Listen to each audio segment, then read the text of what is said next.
çıkandan keyin, buna ösüş başlagandan keyin. Уже мынау демени, алда 1,5-2 метр aralıkta mынандай kurtlagan şey kazıp, mынау тамырларды kırpıp şu emege çeyin keltirip, şu içini kompoz, şunday emelerine canlı topraklarıyla doldurup, kaynadan kömürü koyular. Birinci yıl uşuntu varlar. İkinci yıl bu garakta, üçüncü yıl bu şapka, dördüncü yıl cevap uşuntu almalajayla жүрgüzülür. Almalajayla жүрgüzülgönde bayağı өсімдік пайдадан дағы мөе қыла баштайды. Мысалы үшін шапталыларда алайда мөе қылып отқан учурда ұшыға бір жұма қалғанда сағатын жарым кесіп қойып дағы, жарым кесіп жәнеге тақты байлап қойып, ошонда жаңа тұсқалар пайда болады дағы, бұл дағы 10-15 жыл дағы қызмет қылышқа эме болады. Ошонда учурда мынау шыққан көк эмени мынау методикаға саламыз. 1 жылда 3 жыл, 4 жыл кешімінен ikinci, üçüncü yıl şimdi ala öğreniriz. Mınav metodmenin daraklarda bayağı akılırap kakılıp, yarma metodmenin uğulagan çağırdığı ol daha 1 metre ekmeği. Oşonu dağı mınav metodla sağlıklı keskenimizde oşol dağı möve kılışını tezletir. Bunu oşol ömrüne biz çıkalım, kandaydır bir eme çıkıp alıp, aktarmalı alıp bizim emegençe. Bunlar biz üçün şundan çıkargamız. Ушундай эме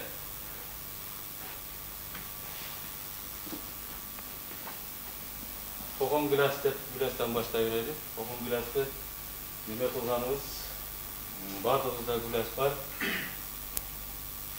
Баягыда биринчи алган жылдары танасы кызыл болмуш. Кызгылтын. Мынандай көк-мөк болуп турган Orulu kaçaklar. Bunlarda Allah var. Orulu. Orulu. Buna da bir kaçak koyup, boşadan alınatları, bayağı emeğe çılarını ilgili şunda emek var. Emin. Gülastin. Birinci обработкасы biz ilgili dınok çarşılık, Zimuşi stadiyana. Zimuşi ilk toysu emeğe kitap tutandan ki, Güçür, şişip, açılamın deyip kızarıp kalır. Oşo malda bizde, misal üçün, ложный щитовка deyip koyuyoruz. Ложный щитовka. 5'ten 7 çerez kambi argılı sorup, oşol azık zattı, demek ki şunçalık ziyan keltiredi. 10'dan başlap 1000'ge çeyin bürösü emnaklar. Özü oşu köç okşoğun bolatların, bayağı urgası çoğurak keltirip uçuğa jönlemeli болады. Ошон үчүн мына биз агроноттар кылган учурубузда түшүмүн терип алгандан кийин эч ким карабай коет анычы. Сени карабай койгону туура эмес. Ошон үчүн биринчи баягы үстүндөгү системаны таштайт. Системаны таштаганда сокозиление башталганда ошондо биринчи системаны баштайт. Эгер февралда оптимальный срок дейт. Февралда мен баштадым деп туруп обработканы баштай турган болсо, ал систа менен камтып турган посттун тийген деген сөз дейт. Ошол баягы зыянкечти биз уничтожать эте албайбыз. Мүмкүн эмес. Ошол баягы бүчүр шишип, бүчүр абыкайт этип туруп уже эме кылган учурда биринчи обработкасы башталат. Экинчиси бутонизация деп коет. Butanizatsiya деген учурубузда gül aşirelek учурда birinci обработканы кылыш керек. Бул энди ошол учурда баягы имага чоң эмелери ишне мыха деп коет. Ошол эркек ургатчы, эркек ургатчы мындай шимелге окшогон ала болуп туруп, анан ошол экөөбүз паранешение келет дагы ошол учурда gülge birinci yaysaklatkasını taşıydı. Vegetasyonlu periyod 6 jolu уже özünün tohumun taşıgaga özgüröt. Ошон үчүн gülastı birinci обработкасы ошондон кылат дагы. Во время цветения гүлдөгөн малда оплодотворение жүрөт дагы. Ага ошону чачышка мүмкүн эмес. Гүлдөгөндөн кийингиси ар 10 күндө да ошол пышкан малга чейин ошо 6 жолу дайындаш керек. Жук долгоносик дегенибиз бар. Ол дагы ошол баягы черешнянын астыңкы эмелериге уже өзүнүн хоботу менен өзүнүн тукумун ташташка үлгүрөт. Ошолго дагы одновременно буга эмнени салышыбыз керек? Биринчи мынау сыртындагы дарактын сыртындагы эмелерди сасуучу вредителердин химикаттары баягы нурелды же болбосо кинфос ошондой сасуучу вредителердин өзүнүн отдельный дарылары менен берилет. Ал эми баягы уже мөмөнүн ичинде калып кеткен мөмөнүн ичине кирип калган үчүнөн бакан немелерге системный препараттарды конфидор, раучо, гаучо деп ошол эмелерди кошулуп эме кылат. Имидахлоприд ичиндеги составы системный бул эме менен баягы саат эрте менен 9-га чейин растительный мир фотосинтез жүргөтүп, эрте менен 9-да кечки саат 5-ке чейин уже дем алат. Как будто обедный период. 4-5-тен уже дагы кайрадан фотосинтез башталат. Ошол фотосинтез жүрүп аткан маалда ошондой үчүн кечеси сугарылат. Ошол фотосинтез жүргөн уже кечке маал системный препарат менен чачкан учурубузда одновременно микроэлементтер спорт жатса баягы жалбырак алкыруу фотосинтез менен ошол мөмөнүн ичиндеги баягы курттарды уничтожать этилет. Обязательно бир жолу дарылап койгон менен болбойт. Ошон үчүн обязательно ошол 5-6 жол, 5-6 поколение ташыган болсо 5-6 жол ташаш обработка кылыш керек. Ал эми баягы сасуучу вредителер ложный щитовкабызда уже күнүнөн эмени мөмөнү алгандан кийин дагы кеч күзгө чейин дагы бир 2 жолу обработка кылып коюшка милдеттүүбүз. Эми Olmadan misal üçün birinci обработкасы ve nabokane koçta olgan şurada misal üçün mындай kılınat dağın birinci Bardovski жидкость менен обработка кылабыз 4-5%.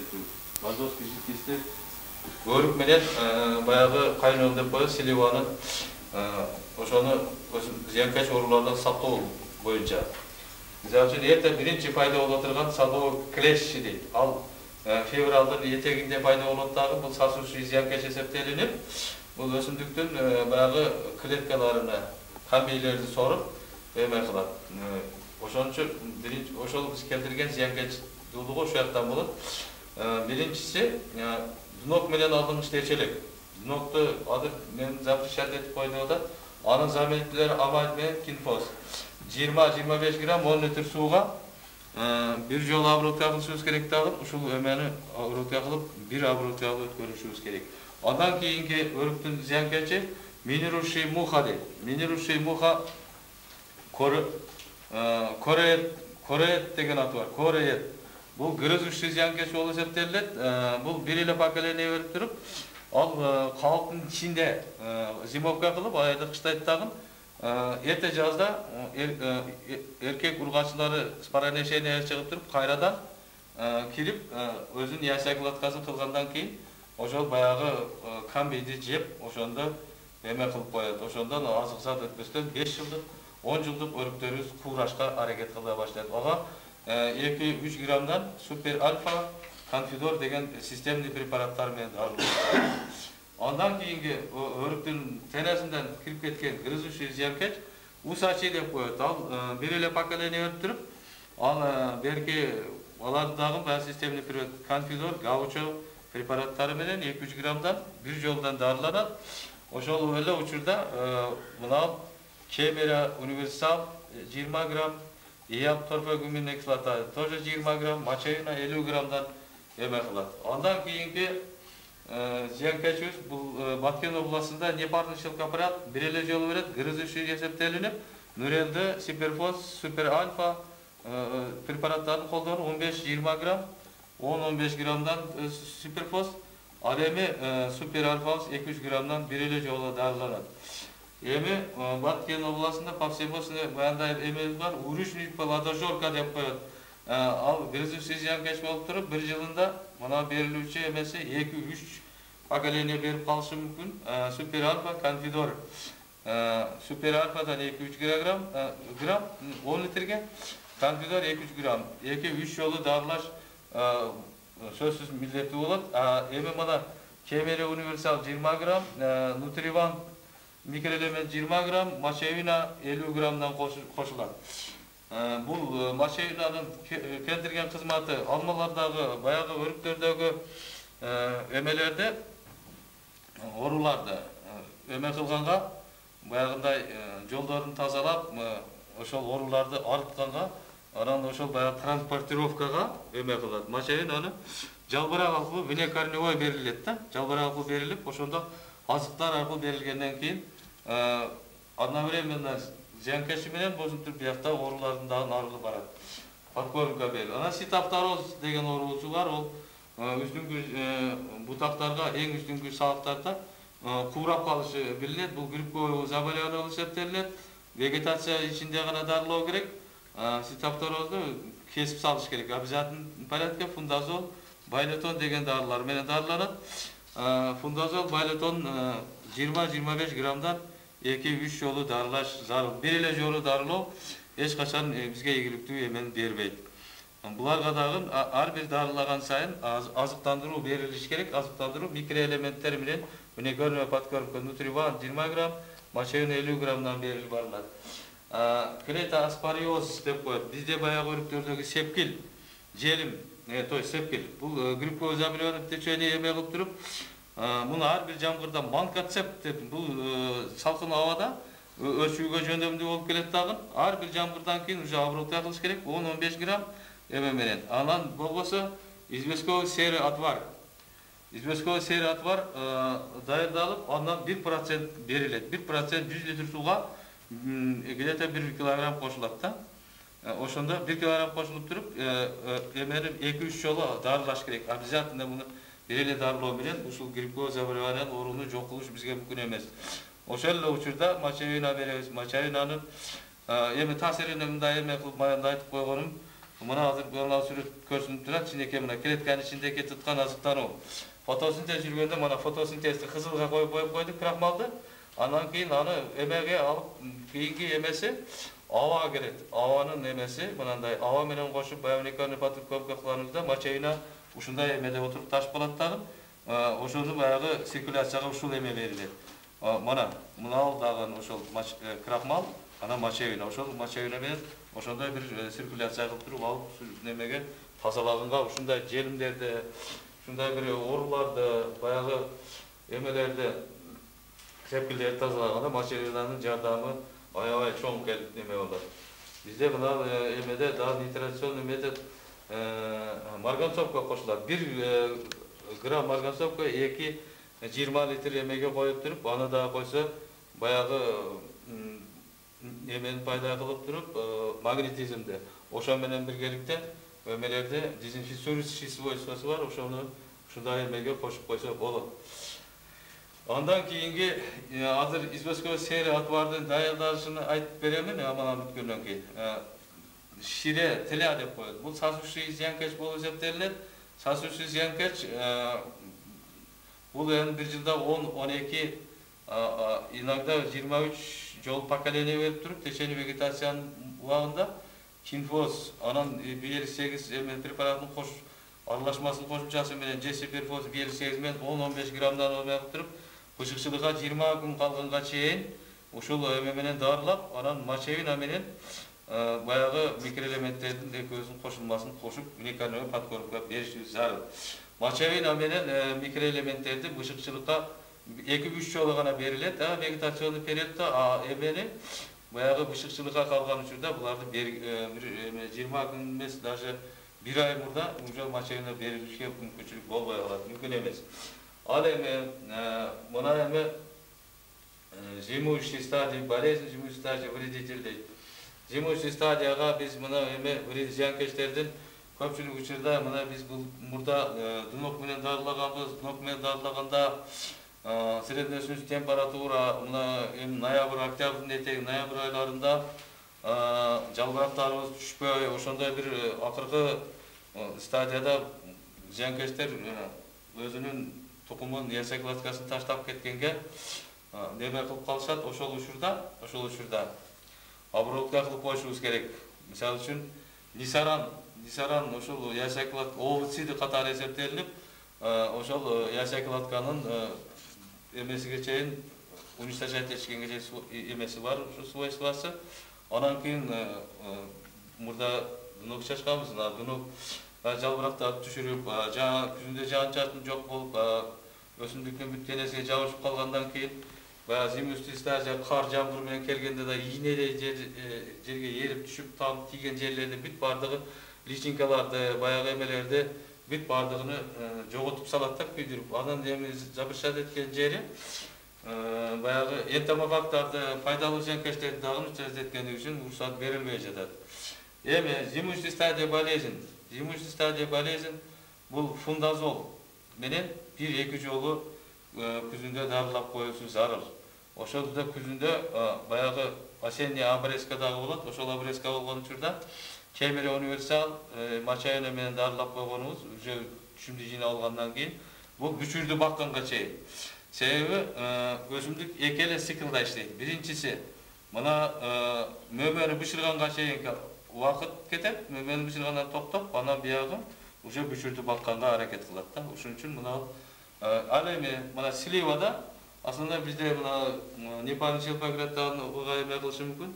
Сливовый плодожорка болот, эми пайылыктан 1-2-3 жолу дарылап, суперальфа ушундай эле конфидор дарылары менен и мына микроэлементтер азыктандырылып дарыланат. Зимующий стадияга обязательно нисаран, фундазол эмелерин колдонуп, сливанын дагы бизде кайнол деп коет, ушунун обработкасы ушундай болот. Мөмө сабагына чейин кирип калып турса, мөмөнү эгер дарылабайт деп койсо, мисалы үчүн көбүнчө бул щитовканы биз мөмөнү черешнян терип, гүлас терип болгондон кийин көпчүлүк адамдар дарылабай таштап коюшат. Ошон үчүн вегетационный периоддон ошол эмеге чейин, жалбырак таштаганга чейин дарылоо зарыл. Амай 20-25 грамм, кинфос, сиперфос дарылары менен дарылоо керек.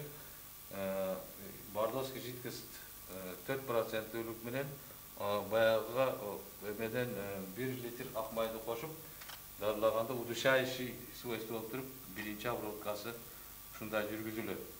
Андан кийинги вишневый муха дейт. Вишневый муха бир шимелге окшогон ала ургачылары болот. Анан кийин кичинеге болот, андан кичинерээк формада гүл ачыр элек бутанизация убагында уже ошолор чыгып гүл азыгы менен азыктандырып, анан эмнеге гүлдөр төгүлүп калды деген суроо берилет да. Ошол нектарларды ичип, ошол чымындар ошо өзүнүн бутанизация маалында яйцекладкасын кое баштайт, тукумун коет. Мында ушул бир жылда 5-6 поколение берет. Ошону баягы основной берилген эмеде 7-10 күндө конфидор, супер альфа, гаучо дарылары менен 2-3 граммдан 2-3 грамм 6 жолу дарылоо керек. 7-10 күндө обязательно дарылоо керек. Ошо дарылоо 7-10 күндө дарылап турушубуз керек. Ошол дарылаган учурубузда мына биринчи дарылап бутанизация маалында дарылаганыбыздан кийин экинчи дарылаганыбыз уже күнүнөн кийин дарылайбыз. Күнүнөн кийин дарылаган учурубузда Кемере универсал 20 грамм плюс мочаёнаны берген себебибиз баягы күнөс мына черешнелер дагы баягы желимдерди, камеда печенелерди жок кылат. Анан гумат натрия или Кемере универсал гумат натрия, а мочаёна обязательно кошулуш керек. Андан кийинги вишневый долгоносик дегенибиз бар. Вишневый долгоносик бул жук болот, грызущий вредитель бул дагы. Бир эле поколение берет, өзүнүн хоботу менен мөмөнүн өзүнө эмесин салат. Ошондо буга дельтафос, карате дарыларын. Дельтафос 15-20 грамм, карате 5 грамм. Бир обработка микроэлемент обязательно чередовать этилип туруп, уникальный подкормка катары берилип турушу зарыл. Андан кийинги биринчи декада эмеде майда слизня. Бул жалбырагын жеп коет, грызущий вредитель бир эле жолу. Жалбырак өзүңүздөр билесиздер, фотосинтезди, крахмалды жаратуучу ашказаны болот өсүмдүктүн. Эми ошол жалбыракты жеп коюп, клеткаларын жеп салганда, карат башталганда, карат менен 5-10 грамм микроэлементтерди кошуп дарылап эме кылыш керек. Андан кийинки пайда болгон бизде паутин никелеш деп коет. Паутин никелеш жалбырактын асты жагында, уже жалбырактын уже эмес ортосунда аппак эмелер пайда болот, үстүнөн көрүнүп, астында майда кенечелер, ошол кенечелер соруучу зыянкеч эсептелинип, буга вертимек менен амайд деген дарылар гана алат. Мисалы үчүн вертимек 5-10 грамм, амайд 20-25 грамм, желательно 1-2 жолу дарылап коюш керек. Ар бир дарылаганда ошол микроэлементтерди кошконубуз аябай жакшы болот. Эми камедопечение, желим.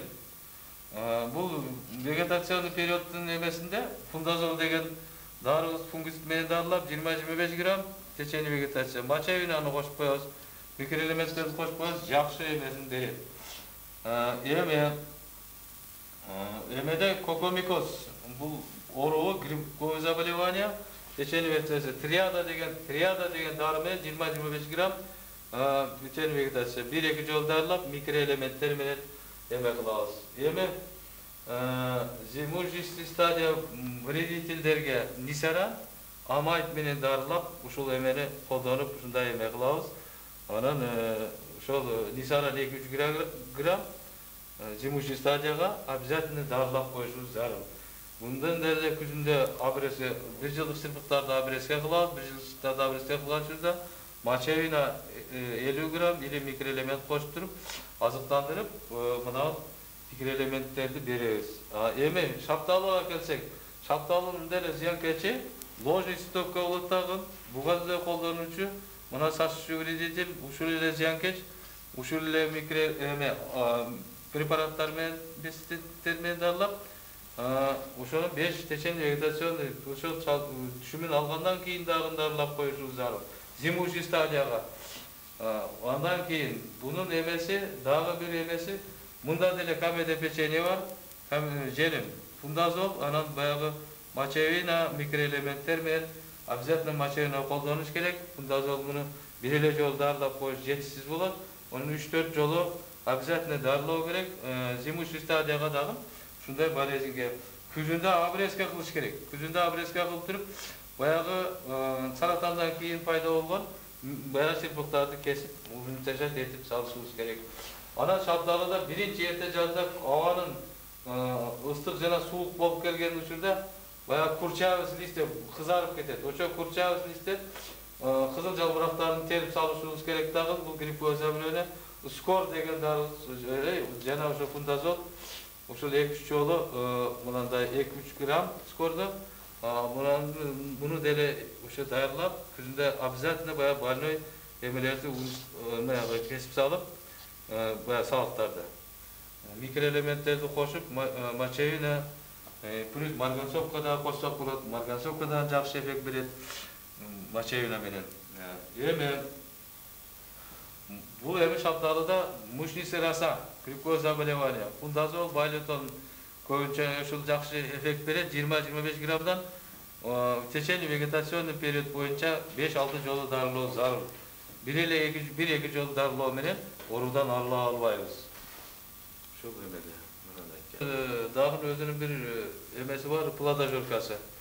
Ал ошон үчүн 2-3 поколение чыга эме кылат дагы, дарылаганда карате же болбосо баягыдай конфидор, суперальфа дарылары менен 2-3 жолу дарылап, ар 10-15 күндө дарылап, кемере универсал мунабазык заттары менен азыктандырып коюубуз зарыл. Жүзүм малина гранат дейт. Жүзүмдө белый мини бабочкалар болот. Кичинекей. Ал өзү аппак болуп эмеде тересинде зимовка кылышат дагы.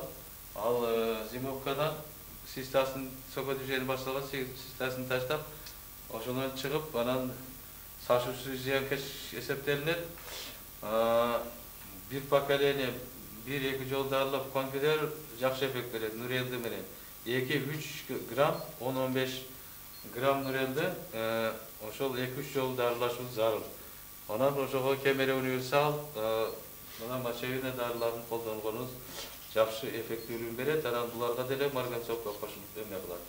Жүзүмдө болезнь оорулардан айыдым, мөмөнүн жарылып кетүүсү, грипповое заболевание, течение вегетационный период, тапаз фунгицид менен 3-5 граммдан течение вегетационный период 1-2-3 жолу дарылап койгон эң жакшы эффектин берет дагы. Ошондо микроэлементтердин кошулмасына обязательно порядке мочевина 2 жолу эме кошулат 50 граммдан. Ошого айыдымга дагы эле эмесин бере турган биздин известковый серат бар.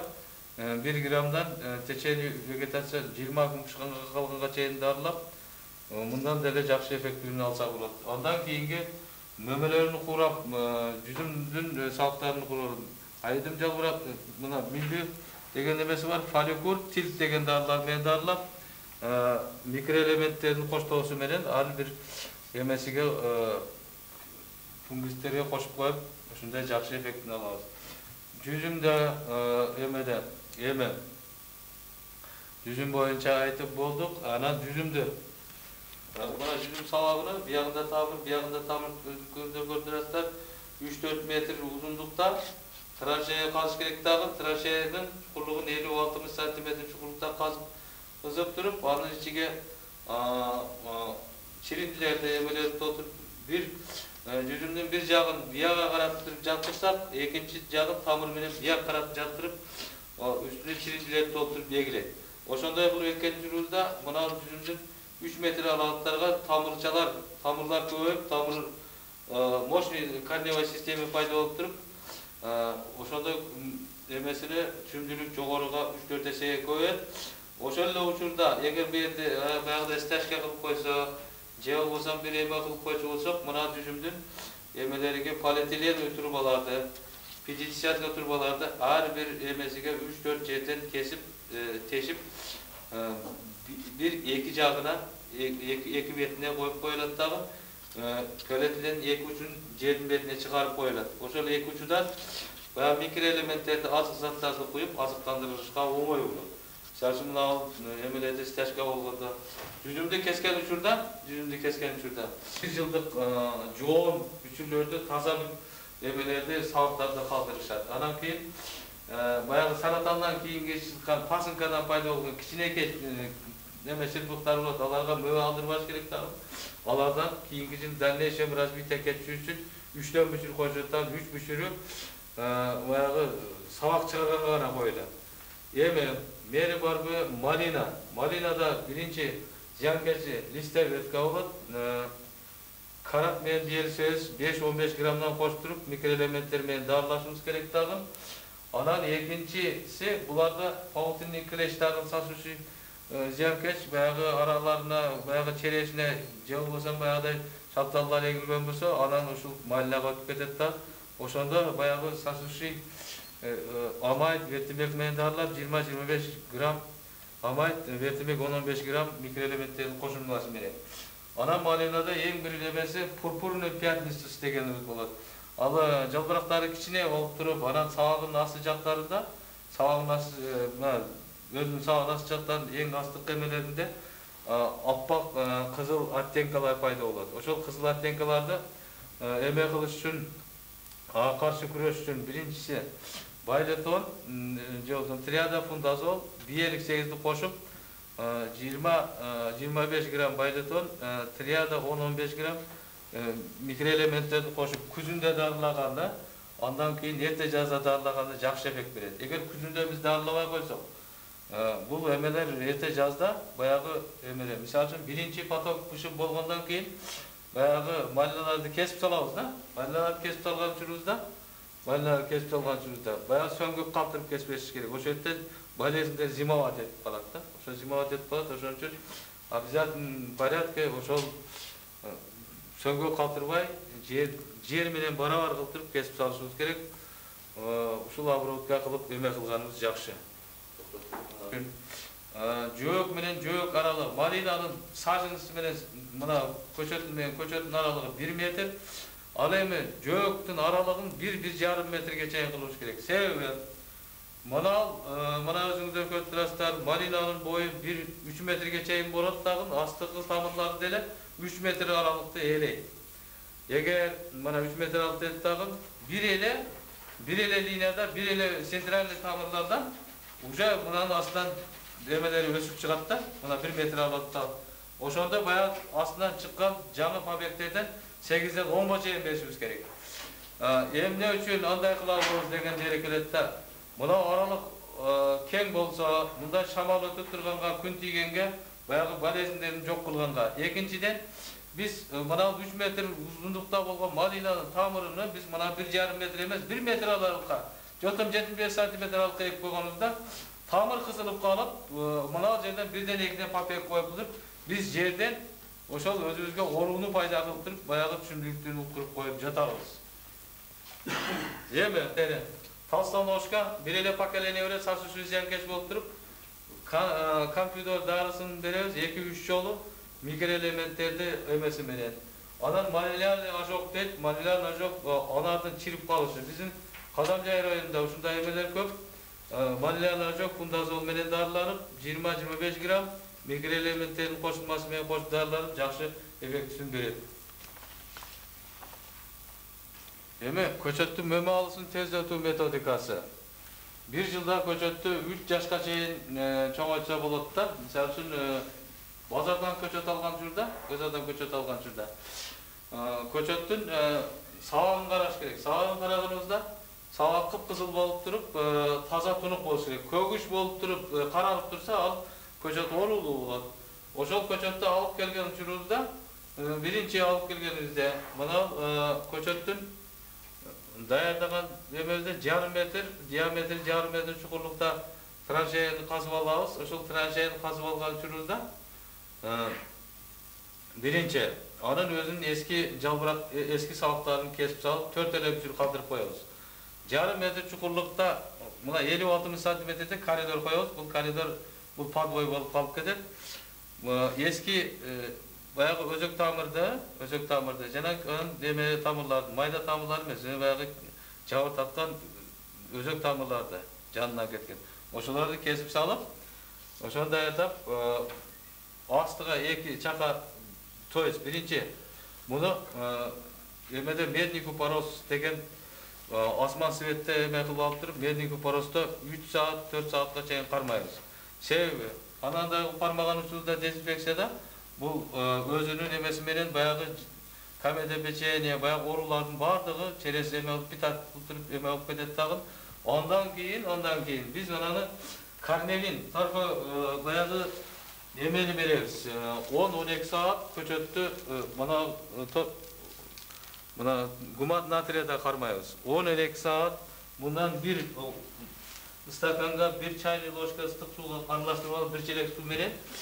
Onda 10-12 saat karmagandan keyin köçöttü oturguzabız. Oturguzgan şurada astıklı jagına 1-2 eme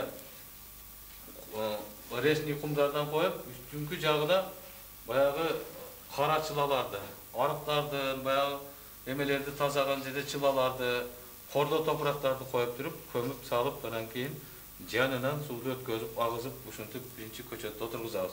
Köçötte oturguzgandan keyin 20-25 maylarda уже birinci abreskaсын başlayız. Birinci abreskaсын başlaganımızda mına özüңүздөр köçöt kızıl menen köçötülüp turat, 4 ele bütür kaldırılıp, 4 ele jagına mına birinci baştalgan bolsa, mına уже 25 mayda ösüp kalgan sabaktı, mınандай agıp 4 jagынан kesip salabız. Keskenimizden keyin arkasından ösüp çıkkan emege обязательный порядке mikroelementler menen azıklandırıp barabız. Yeme, oşondan keyin 10-njy ýyldan 20-njy ýylga çeýinki munda ne degen proses sürüyor. Tamır ketet, çoňoýup, mına kesilgen jeri jonoýup, güçlüler em bolup dagı mına uzunroşlu obrazga ötüp kalat da mına kesilgen jerimiz. Mına жаңы sabak уже çıkkanda bunu dagı 10-njy 20-njy ýylda ekinçi abreskasyny kılıp kesip salabız. Oşonda mına eme bundan уже 2 жашарга уже çoňoýup atat. Darаттын bayağı подвою директору жоноюп, тамырлар жоноюп, и мына эmeleri взрослый образга дагы аракет кылып да мына уже 25-15 сентябрда 3-чү обрезкасыга келет. Мына биринчи кесилген жер жөнөйгөнү, мына подвойлор жөнөйгөнү, мына экинчи кесилгени. 15 сентябрдан 30 сентябрга чейин уже 3-чү обрезкасы кесилет. 3-чү обрезкасы кесилгенде мынандай болуп туруп.